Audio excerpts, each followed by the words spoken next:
Hello बच्चों, मेरा नाम विकास रस्तोगी है और आज हम स्टार्ट करने जा रहे हैं सीक्वेंस एंड सीरीज।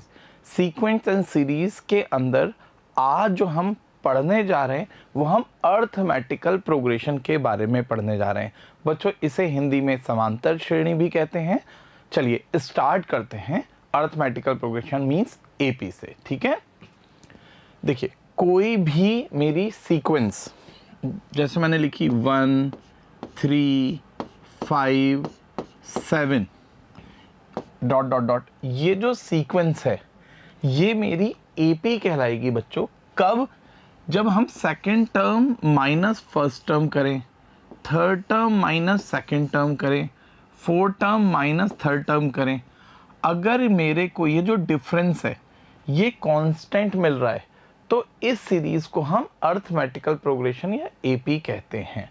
ठीक है, जहां ये इस सीरीज का फर्स्ट टर्म ए और ये हमारा कॉमन डिफरेंस डी कहलाता है। तो ये सीरीज 1 3 5 7 डॉट डॉट अगर मैं चलाऊं तो ये एपी होगी। देखिए कैसे, इस sequence a1 a2 a3 terms is said to be an arithmetical progression if a2 minus a1 second term minus first term, a3 minus a2, a4 minus a3, ऐसे मैं निकालूं। अगर एक कांस्टेंट क्वांटिटी आती है सारे n के लिए तो हम उसे AP कहते हैं और this constant is called the common difference. और ये जो हमारा D है इसको मैं कॉमन डिफरेंस, हिंदी में इसे सार्वंतर भी बोलते हैं। ठीक है, और इसको हम D से डिनोट करते हैं। ठीक है, अब एक और चीज देखते हैं हम। उसने कहा ए जनरल एपी, हमने टर्म लिखे ए प्लस डी, ए प्लस 2d। देखिए एपी हुई या नहीं हुई? जी हाँ हुई। सर आप second term minus first term करें डी आया, आप थर्ड टर्म माइनस सेकेंड करें तो भी डी आया।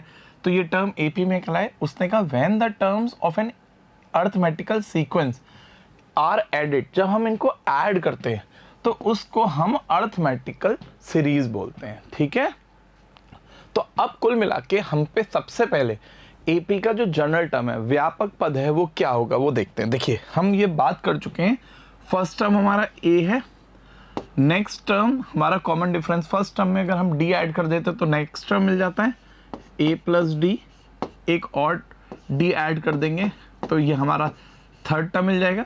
तो आप देख सकते हैं फर्स्ट टर्म में 0d है, सेकेंड टर्म में स्टूडेंट्स 1d आया, थर्ड टर्म में 2d आया। तो अगर मैं इसको जनरल टर्म को tn लिखूं तो जो tn है मेरा वो a plus n minus 1 into D आएगा ना स्टूडेंट। देखिए थर्ड टर्म में 2d आ रहा है, सेकेंड टर्म में 1d आ रहा है, तो nth टर्म में n माइनस 1d आएगा। इसको जनरल टर्म इसलिए बोलते हैं। देखिए अगर मैं यहाँ पे 1 डालूं तो क्या मिल जाएगा? a plus 0d, first term a मिल जाएगा। अगर मैं इसे 2 डालूं यहाँ पे तो 2 में a प्लस 1d हमारे को सेकेंड टर्म मिल जाएगा। तो tn को हम बच्चों जनरल टर्म बोलते हैं। बात समझ में आई? जहां मेरा d second term minus first term करूं, third term minus second term करूं, वो मेरा कॉमन डिफरेंस या सार्वंतर कहलाएगा। ठीक है, उसके बाद एपी में n टर्म्स का, n पदों का योग का फॉर्मूला क्या है? देखिए अगर हमारे एपी में टर्म, पहला टर्म a है, दूसरा टर्म बच्चों a प्लस डी है, तीसरा टर्म a प्लस 2d है, ऐसे में बढ़ता जाऊंगा। तो अगर मैं इसके n टर्म्स का सम करूंगा तो देखिए इसका फॉर्मूला होता है n/2 2a plus n minus 1 into D, जहां बच्चों a इस सीक्वेंस का फर्स्ट टर्म है, d मेरा कॉमन डिफरेंस है। तो अगर मेरे को इसके n पदों का योग चाहिए एपी के तो उसको हम Sn से डिनोट करेंगे और मेरा फॉर्मूला ये आएगा n/2 2a plus n minus 1 into D. इसको बच्चों ऐसे भी लिख सकते हैं n/2 2a को मैं a plus n minus 1 into D भी लिख सकता हूँ, जो कि मेरा nth टर्म है। इसे मैं लास्ट टर्म l भी बोल सकता हूँ। तो इस फॉर्मूले को मैं इस तरीके से भी लिख सकता हूँ कि first term plus last term. तो ये दो तरीके हैं मेरे पास इस सम ऑफ n टर्म्स का बताने के लिए। ठीक है, अब एक काम करते हैं, हम पहले जहां तक हमने ये थ्योरी पढ़ी है उससे रिलेटेड हम कुछ क्वेश्चंस करके देखते हैं। जैसे पहला सवाल हमारे सामने आया, शो दैट द सीक्वेंस 9 12 15 18 ये एक एपी है। तो अगर मैं ये चेक करूं बच्चों 9 12, 15, 18 ऐसे। ये AP है या नहीं, तो कैसे देखेंगे कि देखिए हमने second term minus first term करा, third term minus second term करा, fourth term minus third term करा, मेरा कॉमन डिफरेंस सेम आ रहा है, तो या जी हाँ ये सर ये सीक्वेंस AP है। अब उसने कहा इसका 16 टर्म बताइए। तो बच्चों अगर मुझे 16 टर्म बताना है, मीन्स T16 बताना है, तो अभी हमने जनरल टर्म का फॉर्मूला पढ़ा, Tn जो होता है वो A plus n minus 1 into D होता है। तो जो 16 टर्म का फॉर्मूला बनेगा वो कितना आएगा, A प्लस एक कम 15D आएगा ना, जहां मुझे बच्चों A पता है, A मेरा कितना है, फर्स्ट टर्म 9 है, और D पता है मुझे, D मेरा कॉमन डिफरेंस 3 है। तो देखिए कितना है, 9 प्लस 45 मेरा 54 आ गया। तो इसका 16 टर्म कितना आ गया मेरे बच्चों, इस सीरीज का, इस सीक्वेंस का जो 16 टर्म है वो मेरा 54 आएगा। अब उसने कहा आप जनरल टर्म भी बताइए। जनरल टर्म का मतलब बच्चों nth टर्म, तो nth टर्म क्या होगा, Tn equals to A plus n minus 1 into d होगा, जहां A की जगह पे मैं 9 रख सकता हूं और D की जगह मैं 3 रख सकता हूं। तो अगर मैं इसे सॉल्व करूंगा तो 9 प्लस 3n माइनस 3 आया, इसको मैं इस तरीके से लिख सकता हूं 3n, 9 में से 3 गया तो 6 आया। तो ये मेरा जनरल टर्म क्या आ गया बच्चों, 3n प्लस 6 मेरा जनरल टर्म आ गया। ठीक है, अब एक सवाल और देखते हैं। उसने कहा show that the sequence log a, log ab, log ab square and so on एक AP है। ठीक है, देखते हैं AP है या नहीं। लॉग के बारे में बच्चों अब तक जो हम पढ़ चुके हैं वो इस सवाल में जो यूज करेंगे वो दो फॉर्मूले देखिए, log m इंटू n, आपको log m plus log n होता है, बेस जो इसका होगा वही तीनों का चलेगा। एक और फॉर्मूला होता है log m to the power n, बच्चों पावर आगे आ जाती है, n log m है। मेनली दो फॉर्मूले हम इस सवाल में यूज करेंगे। कैसे, देखिए इसको लिखते हैं। सबसे पहला टर्म सर आपने क्या बोला है, वो है log a, तो पहला टर्म log a, दूसरा टर्म कितना है, log ab है, नेक्स्ट है log ab स्क्वायर, फिर है बच्चों log ab की क्यूब, ऐसे टर्म है, ऐसे डॉट डॉट डॉट टर्म है। तो देखिए इस प्रॉपर्टी से ये तो देखिए log a रहा, लेकिन इसको मैं log ab को log a plus log b लिख सकता हूँ, log m into n, log m plus log n होता है। तो मेरा सेकेंड टर्म को मैं इस तरीके से लिख सकता हूँ। देखिए थर्ड टर्म को log a plus log b का स्क्वायर लिख सकता हूँ, फिर मैंने m इंटू n की प्रॉपर्टी लगा दी, और यहाँ पे जो पावर 2 है, यहाँ पे बच्चों जो पावर 2 है वो आगे लाके मैं यहाँ पे 2 लिख सकता हूँ, log m की पावर n पावर आगे आ जाती है, इस तरीके से आ गया एंड सो ऑन। तो अगर आप मैं second term minus first term कर रहा हूँ तो देखिए कितना आया, log a से log a कट गया, log b आया। Third term minus second term कर रहा हूँ तो देखिए फिर कितना आया, log b आया, और भी ऐसे करके देखूंगा तो मेरा कॉमन डिफरेंस log b आ गया। तो ये AP हुई या नहीं, जी हाँ हो गई। और आपको निकालना क्या है बच्चों, इसका nth टर्म निकालना है। तो देखिए इसका nth टर्म कैसे आएगा, फर्स्ट टर्म तो कितना है, जो फर्स्ट टर्म है वो तो है log a, और जो कॉमन डिफरेंस है वो मेरा कितना है, log b। तो मेरा फॉर्मूला क्या होता है, nth टर्म का मेरा फॉर्मूला क्या होता है, देखिए nth टर्म का जो मेरा फॉर्मूला होता है वो आता है, Tn जो है वो आता है फर्स्ट टर्म a, जो कि यहाँ इस सवाल के लिए log a है, plus n minus 1 into d, D है मेरा log b। ठीक है, तो इस तरीके से मेरे पास इसका जो सीक्वेंस का nth टर्म, मेरे पास जो जनरल टर्म है nth टर्म ये आ गया ना। ज़्यादा से ज़्यादा हम इसको क्या कर सकते हैं, इसको बच्चों log a plus n log b minus log b लिख सकते हैं, मल्टीप्लाई कर दी, और इसको log m minus log n को ऐसे भी लिख सकते हैं बच्चों, a upon b plus n log b। कुल मिला के मेरा nth टर्म ये आ गया। ठीक है, अब एक और देखते हैं, उसने कहा है which term of the sequence 4 9 14 19 is 124, इसका कौन सा टर्म 124 है। तो देखिए मैंने माना इसका जो nth टर्म है वो 124 है। अब देखिए सबसे पहले मैं ये चेक करूंगा AP है या नहीं। देखिए second term minus first term करा, third term minus second term करा, fourth term minus third term कर रहा हूँ, तो कॉमन डिफरेंस 5 ही आ रहा है, तो ये AP है। तो इस सीक्वेंस का जो फर्स्ट टर्म है वो कितना आ गया बच्चों, 4 आ गया, और जो कॉमन डिफरेंस है D वो कितना आ गया, वो आ गया 5। तो मुझे निकालना है इसका कौन सा टर्म 125 है। अब 124 है तो 124 कौन सा टर्म है निकालना है। तो Tn मैंने माना 124 है, और Tn का फॉर्मूला क्या होता है, A plus n minus 1 into D होता है। A कितना है बच्चों, 4 प्लस n माइनस 1, डी कितना है 5, और वो मेरे को दे रखा है 124। तब मुझे बच्चों n की वैल्यू निकालनी ना, उसने कहा ना कि कौन सा टर्म 124 है, तो मुझे n की वैल्यू निकालनी है। तो अब देखिए मैं इसको उधर ले जाऊं तो 5 n माइनस 1 तो पहले से ही है, 4 उधर गया तो ये 120 हो गया। इसको मैं 5 को डिवाइड कर दूंगा तो n minus 1 equals two divided by 5, 5 2 जा 10, 5 4 जा 20, तो n इक्वल्स टू 25। इस सीरीज का बच्चों 25वां टर्म 124 है। बात समझ में आई आप लोगों को। चलिए एक सवाल और देखते हैं। उसने कहा if nth term of the sequence is this, तो मुझे चेक करना है ये AP है या नहीं। देखिए अब अगर मेरा nth टर्म ये है 3n प्लस 5, तो मुझे ये चेक करना है बच्चों ये AP है नहीं। तो देखिए अगर मैं n की जगह n माइनस 1 रख दूं तो ये मेरे पास n माइनस 1 एक टर्म आ जाएगा, और अगर मैं इसको थोड़ा सा सिंप्लीफाई कर लूं तो ये आ जाएगा बच्चों 3n प्लस 2 आ जाएगा।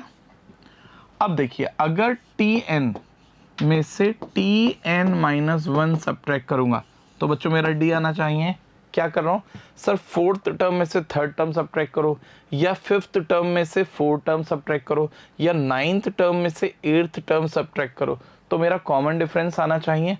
तो अगर मैं इन दोनों को Tn में से Tn माइनस 1 सब्ट्रैक्ट करूँ तो देखिए कितना आया, 3n plus 5 minus 3n plus 2, मैंने 3n से 3n कट गया, 5 माइनस 2 3 आ गया। तो जो D है वो मेरा n से फ्री आया, मीन्स n इसके अंदर नहीं आया। इसका मतलब ये n से इंडिपेंडेंट है, मीन्स चाहे n 100 हो, चाहे 1000 हो, चाहे 1 लाख हो, D हमेशा 3 ही आया, जिसका मतलब ये सीक्वेंस मेरी AP हो गई क्योंकि कॉमन डिफरेंस 3 आया। तो उसने पूछा है if the nth term is this check whether the sequence is AP और नॉट। जी हाँ, ये एक AP है और उस AP का कॉमन डिफरेंस 3 आया। अब बच्चों ये तो आया सब्जेक्टिव तरीका। एक आर्टिकल और बता रहा हूं मैं आपको, ध्यान से देखना है, ये आप लोगों के काम का है।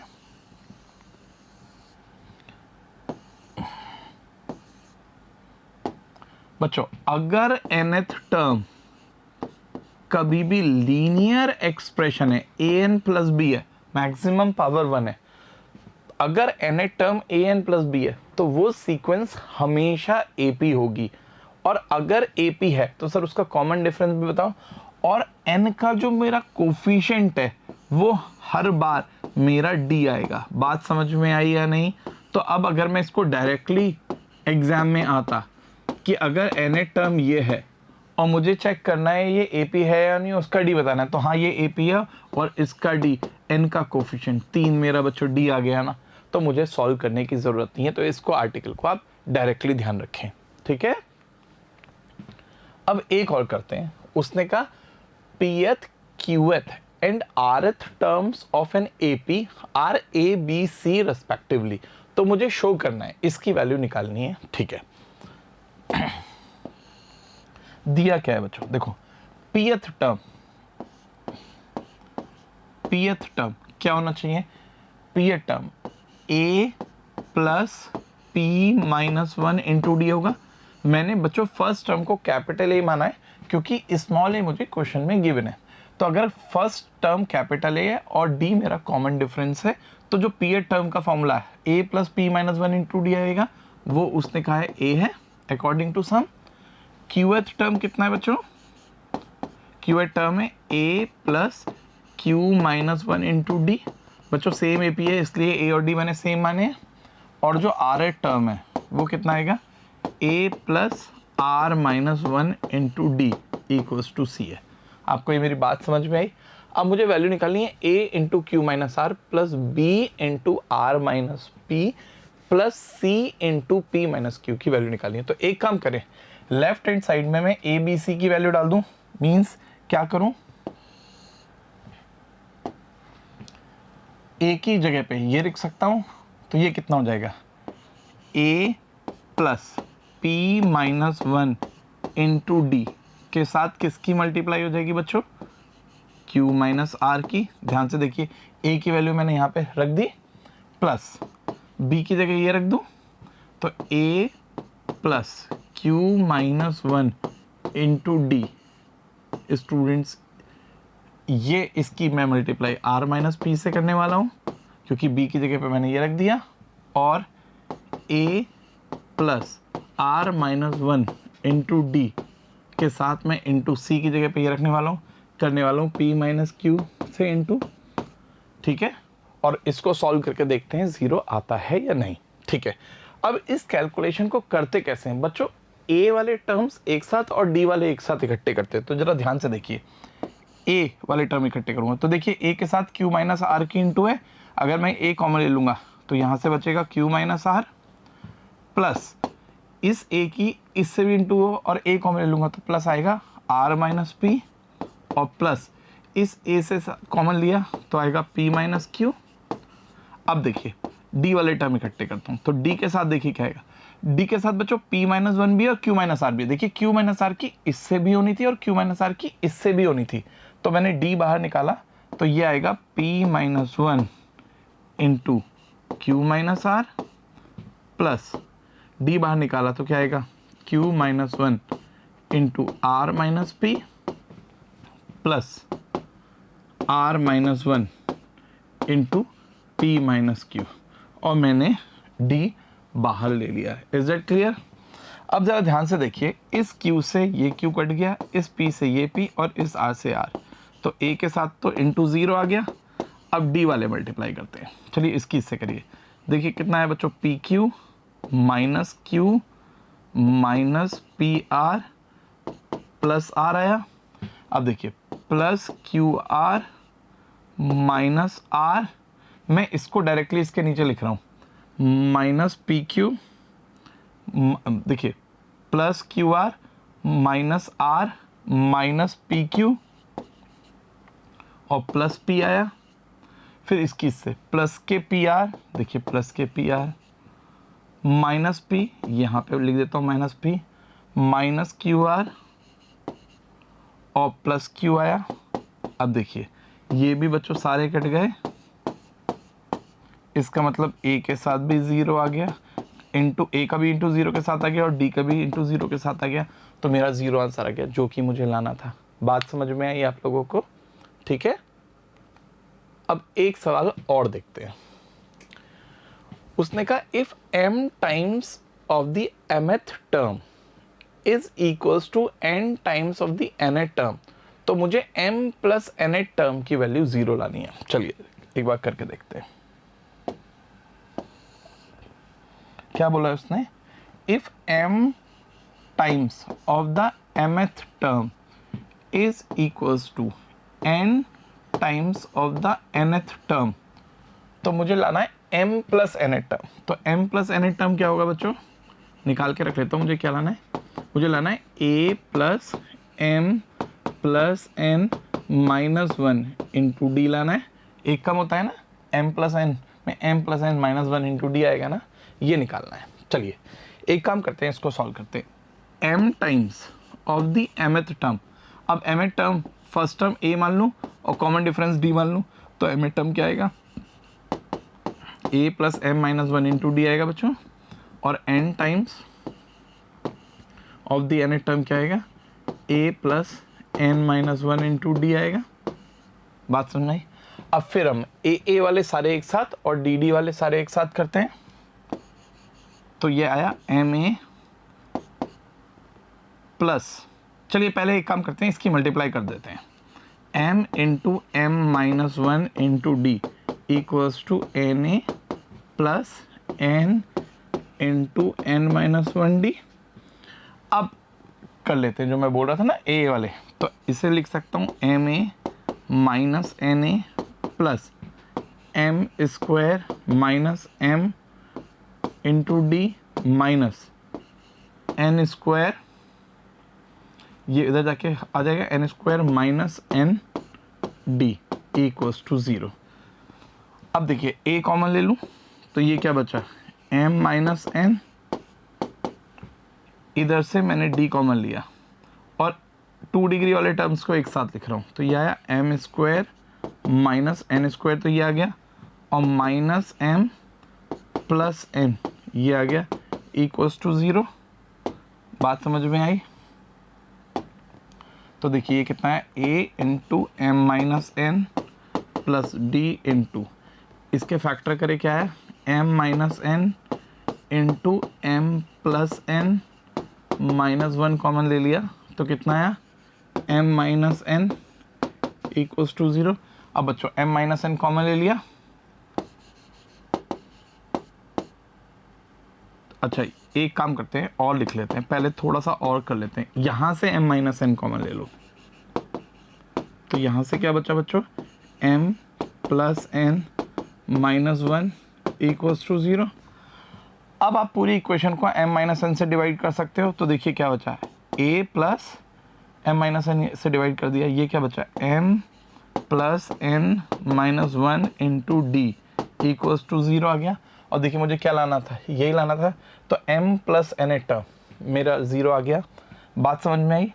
अब एक सेकंड और देखते हैं इस सवाल को, ये तो मैंने आपको अभी सब्जेक्टिव करके दिखाया, लेकिन अगर आपको ये आर्टिकल याद हो, ये क्वेश्चन एज ए सम याद हो कि m times of the m term equals to n times of the n term, तो m प्लस n टर्म मेरा क्या आता है बच्चों, मेरा क्या आता है, 0 आता है। क्या आता है, 0। अगर मुझे ये याद होता तो देखिए मैं इससे सवाल कैसे बना सकता था, थोड़ा सा जगह खाली कर लेता हूँ। देखिए मैं इससे सवाल कैसे बना सकता था बच्चों,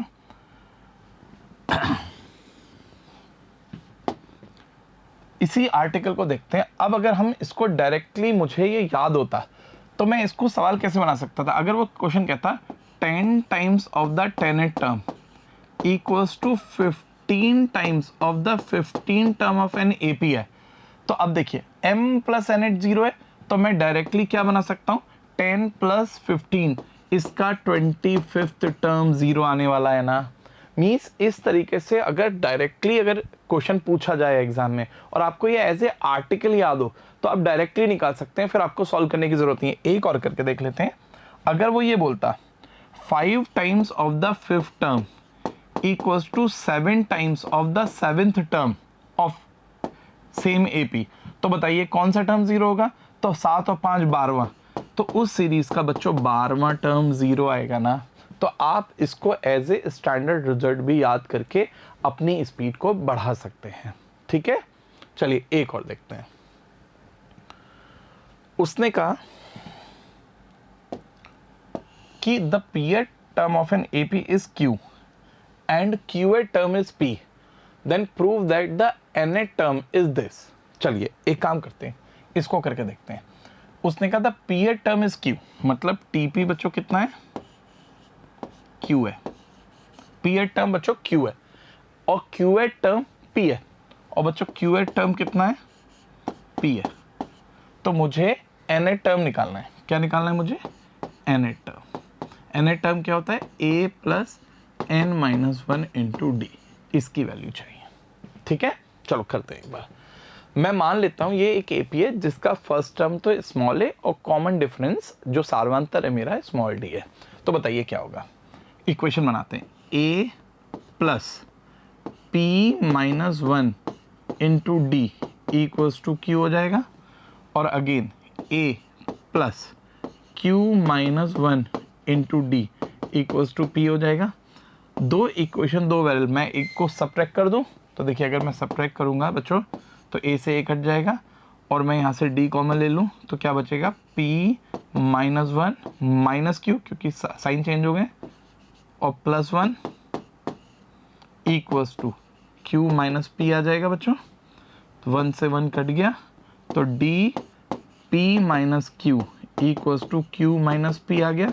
मैं माइनस कॉमन ले लूँ तो ये p माइनस क्यू आ गया और p माइनस क्यू से p माइनस क्यू काट दिया तो d की वैल्यू मेरी माइनस वन आ गई। आपको बात समझ में आई? दो इक्वेशन दो वेरिएबल, इनको हमें सॉल्व करना आता है। हमने इनको सब्ट्रैक्ट करके d की वैल्यू माइनस वन निकाली। अब d की वैल्यू जो माइनस वन है, या तो आप इक्वेशन नंबर 1 या 2 श्रद्धानुसार जो आपको सुंदर लग रही हो आप उसमें डाल दीजिए। बात समझ में आई? चलिए करते हैं, एक काम करते हैं, फर्स्ट में ही रख देते हैं। तो क्या आ जाएगा तो देखते हैं a कितना आया। तो आएगा बच्चों a plus p minus one into d. D कितना है बच्चों minus one equals to q आ गया। तो देखिए a minus P plus one equals to q आ गया। तो a की वैल्यू कितनी आ गई, उत्तर ले जाऊं तो p plus Q minus one आ गया। अब देखिए मेरे पास बच्चों a भी आ गया और मेरे पास d भी आ गया। अब मुझे निकालना क्या था, मुझे निकालना था nth टर्म। तो अब देखिए nth टर्म निकालना है मेरे को और मेरे पास a और d आ गया है। तो nth टर्म क्या होता है, a plus n minus one into D निकालना था।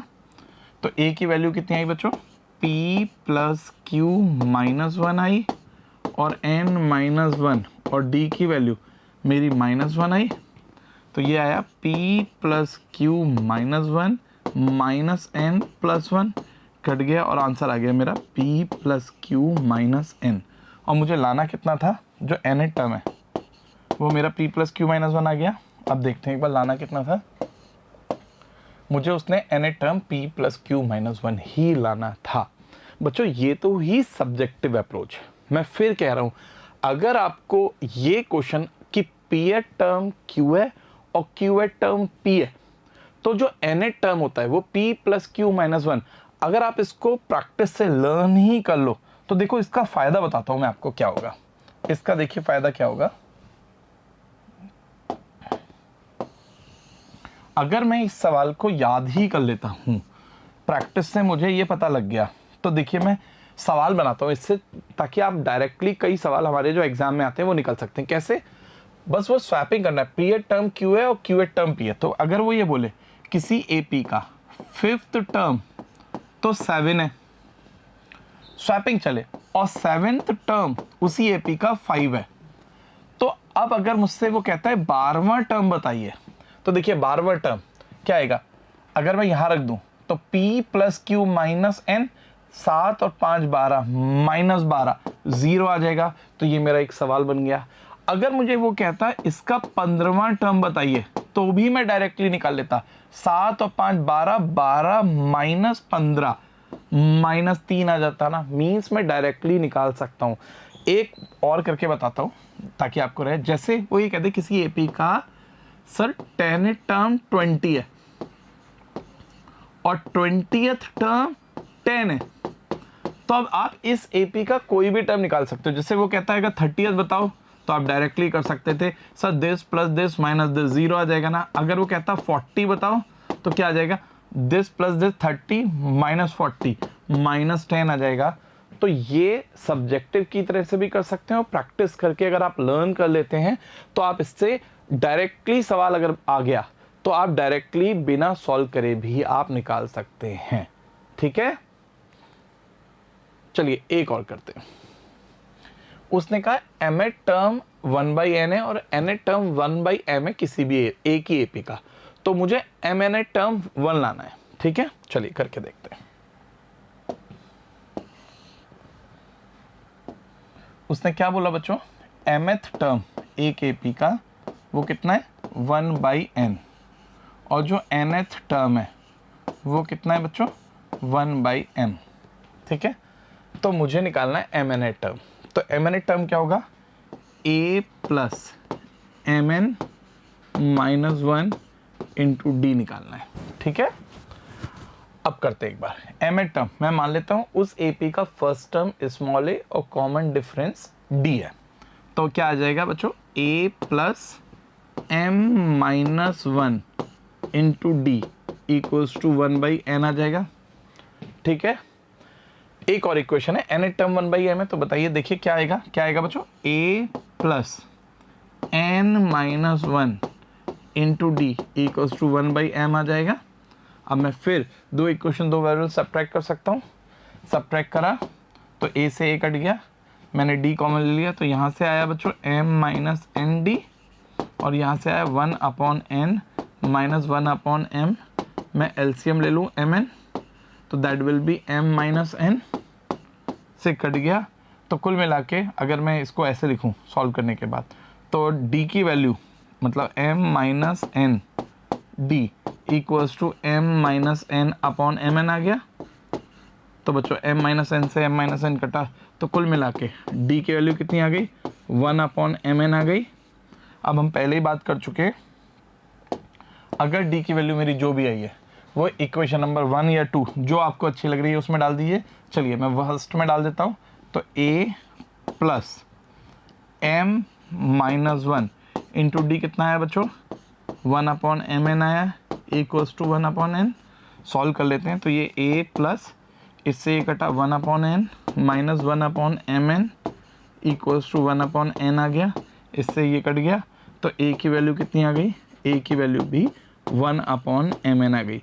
मीन्स बच्चों a भी 1/mn आ गया और d भी 1/mn आ गया। कुल मिला के निकालना क्या है मुझे निकालना है mn टर्म, मुझे निकालना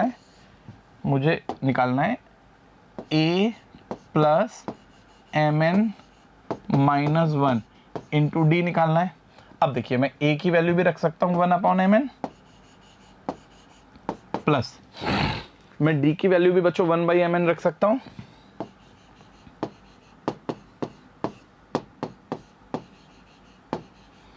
तो अब ये कितना है 1/mn प्लस 1 माइनस अलग अलग कर दिया 1/mn कट गया और मेरा आंसर कितना आ गया, 1 आ गया। और मुझे लाना क्या था, mn टर्म, मुझे क्या प्रूव करना था, मुझे 1 ही लाना था। बात समझ में आई? ठीक है, चलिए एक सवाल और देखते हैं। उसने कहा determine the number of term in the AP 3, 7, 11, 407। अच्छा 407 इस सीक्वेंस का लास्ट टर्म मान लेता हूं मैं, तो एन टर्म मान लूं। तो अब बताइए देखिए a कितना हुआ, a तो हुआ मेरा 3 अकॉर्डिंग टू सम, d मेरा कितना हुआ, d मेरा हुआ 4। बात समझ में आई? और tn मैं मान लेता हूं 407 है। ठीक है, तो अब मुझे ये निकालना है इस सीरीज में नंबर ऑफ टर्म निकालने, तो n की वैल्यू निकालनी है। तो देखिए tn क्या होता है, tn होता है a plus n minus one into d, सारी वैल्यूज रख दूँ, इसकी जगह 407 रख दूँ, a रख दूँ 3, n माइनस वन, n तो मुझे निकालना ही है, और d की वैल्यू 4 रख दूँ। ये बात क्लियर हुई? तो अब देखिए सॉल्व करूँ, इससे ये गया तो ये 404, 3 सब्ट्रैक्ट हुआ equals to n minus one into 4 आया, ये 4 उधर जाके डिवाइड हो गया, तो 404 डिवाइडेड बाई 4 101 आ गया, उधर जाके ऐड हो गया 1, तो ये 102 आ गया। मीन्स 407 इस सीक्वेंस का 102वां 102nd टर्म है। ये बात समझ में आई? अब उसने कहा है 20th term from the end निकालो। अच्छा इसको एक बार देखते हैं बच्चों। इसके लिए मैं आपको 2 मिनट पहले एक थ्योरी पढ़ाना चाह रहा हूं, आपसे एक चीज पूछना चाह रहा हूं। अगर मैंने किसी एपी में 100 टर्म दिए, तो जो अगर मैं चाहता हूं पीछे से 20वां बताओ, तो वो आगे से कौन सा होगा? तो बताइए क्या होगा, रोक के देखिए और सोचिए। मैंने फिर से बोलता हूं, मैंने बोला एक एपी में 100 टर्म है, जो पीछे से 20वां है उसकी आगे से पोजीशन क्या होगी? तो अगर आपका जवाब 80 आ रहा है ना, तो वो गलत है। ध्यान से देखिए, एक और एग्जांपल लेके बताता हूं क्या है। एक कोई भी सीरीज है उसमें 10 टर्म है, 1 2 3 4 5 6 7 8 9 10। अगर 10 टर्म है, अगर मैं कहता पीछे से तीसरा बताइए, तो आप 10 माइनस 3 सेवेंथ बोलते, जो कि गलत है, जबकि पीछे से तीसरा आगे से 8वां है, तो एक ज़्यादा होता है। बात समझ में आई? तो अगर मुझे किसी टर्म की पीछे से पोजीशन निकालनी है और पीछे से निकालनी है, तो वो आगे से कितनी होगी, ये बात क्लियर हुई। कैसे निकालूंगा? टोटल टर्म है 10 माइनस 3 7 प्लस 1 ऐड करना ना भूलें। कुल मिला के मेरे पास क्या सिचुएशन आई? मेरे पास ये सिचुएशन आई, अगर किसी एपी में टोटल टर्म n है और मुझे kth term from the and चाहिए, तो मैं ये पहले निकालना चाहता हूं जो kth term from the end है उसकी स्टार्टिंग से पोजीशन कितनी होगी। तो बताइए क्या होगी? kth टर्म की टोटल टर्म है n माइनस के, आपने जो सोचा था, प्लस 1, एक ज्यादा है ना, टर्म फ्रॉम दी बिगिनिंग आ गई ना, मीन्स के टर्म फ्रॉम द एंड की स्टार्टिंग से पोजीशन n माइनस के प्लस 1 होगी ना। अब ये मैंने क्यों बोला? मुझे इस सीरीज का, इस सीक्वेंस का मुझे 20वां टर्म निकालना था एंड से, और टोटल टर्म थे मेरे पास 102। तो मैं 102 पीछे से 20वें टर्म की आगे से क्या पोजीशन होगी वो निकाल सकता हूं। कैसे? सर टोटल टर्म है 102 minus 20 plus 1th term from beginning आ गई ना। बात समझ में आई या नहीं? कैसे? 103 से 20 लेस कर देते हैं, मतलब 83rd टर्म होगा। तो मैं इस सीरीज का जो 20th term from the end है वो स्टार्टिंग से 83rd टर्म होगा ना। बात समझ में आई? तो मैं 83rd अगर टर्म निकालता हूं तो क्या आएगा? वो आएगा a प्लस 83rd निकालना है तो बच्चों 82d आएगा या नहीं। और a की वैल्यू मेरी कितनी है? देखिए a कितना दिया है मेरे को, अकॉर्डिंग टू सम a है मेरा 3 और d है मेरा 4। a है मेरा 3 और d है मेरा 4।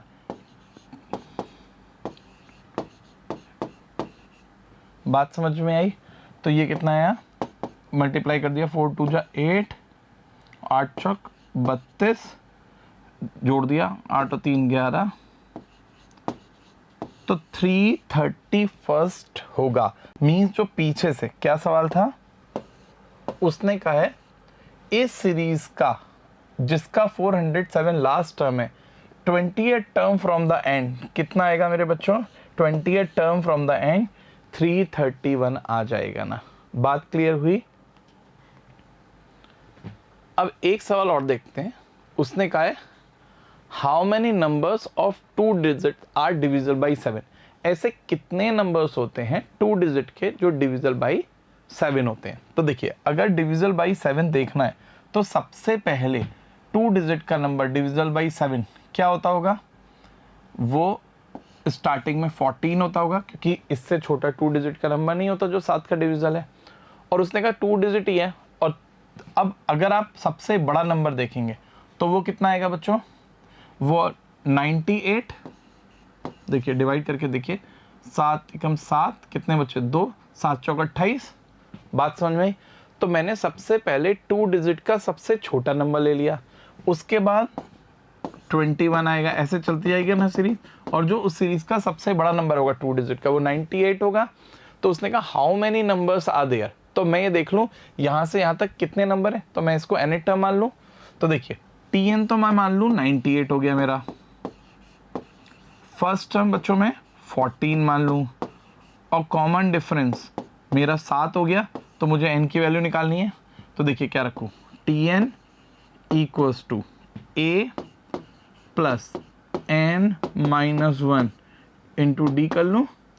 ये इसमें से 14 सब्ट्रैक्ट करें तो 4, 8 84 बचे, डिवाइडेड बाई 7 हो जाएगा n माइनस 1। तो n minus 1 equals to 7 one जा 7, 1 7 दूनी 14, तो उधर जोड़ा 13।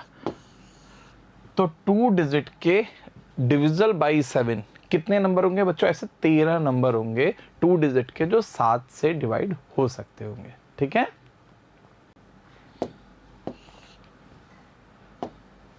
in an AP the sum of the term equidistance from the beginning and end is always same and which is equals to the sum of the first and the last term।